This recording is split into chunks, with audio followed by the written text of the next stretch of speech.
குடும்பத்துல சமாதானமே இல்லையா? அந்த பிசினஸ்ல ஒரு முன்னேற்றமே இல்லையா? அந்த படிப்பு உங்களுடைய மனசுல ஏறவே மாட்டீங்கதா? நீங்க வேற யாரிடத்திலையும் தெரியாதுன்ற வார்த்தையை சொல்லணும்னு கூட இல்ல. ஆனா ஏசப்பா சமூகத்துல முன்னாடி போய் நில்லுங்க. எனக்கு என்ன பண்றதுன்னு தெரியலன்னு சொல்லுங்க. நீங்களா போட்டு பாடுபட்டு இருக்காதீங்க.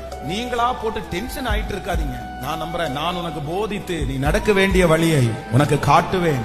உன்மேல் என் கண்ணை வைத்து உனக்கு ஆலோசனை சொல்லுவேன். ஹல்லேலூயா. உங்க பிள்ளைகளை பார்த்து எத்தனையோ பிள்ளைங்க சின்ன வயசுல நிறைய பெண் பிள்ளைங்க அம்மாங்களை பார்த்து சொல்லுவாங்க, மம்மி எனக்கு எப்படி ரசம் செய்யணும்னு சொல்லி கொடுங்க மம்மி.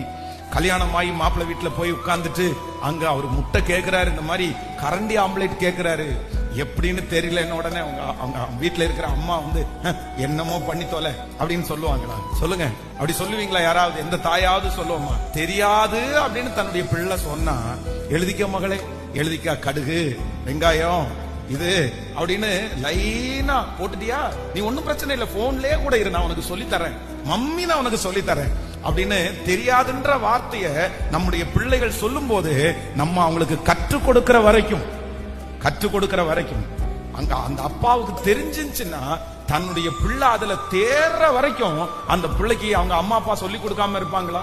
உலகத்துல இருக்கிற டீச்சர் வேணா 2 டைம் சொல்லி கொடுத்துட்டு மண்டையில ஏறலன்னு உடனே அடப்போப்பா நீ வேற, உனக்கு ஏறவே ஏறாதுன்னு. ஆனா அம்மா அப்பாட்ட ஒரு பிள்ளை தெரியாது, என் டேடிக்கு தெரியும் ஆனா எனக்கு தெரியாதுன்னு சொன்னா கண்டிப்பா பெற்ற தகப்பனும் தாயும் அந்த பிள்ளைகளுக்கு சொல்லி கொடுக்காம போகவே மாட்டாங்க. பொல்லாதவர்களாகிய நீங்களே உங்கள் பிள்ளைகளுக்கு நல்ல இவுகளை சொல்லிக் கொடுக்கிறதுக்கு கற்றுக் கொடுக்கும் போது பரம பிதாவாகிய அவர் தெரியாதுன்னு சொல்றவங்களை விட்டுருவாரா? தெரியாதுன்னு சொல்றவங்களை விட்டுருவாரா? 2 கைகளை மேல உயர்த்தி சொல்லுங்க, இந்த பிசினஸை எப்படி கொண்டு போறதுன்னு எனக்கு தெரியலப்பா.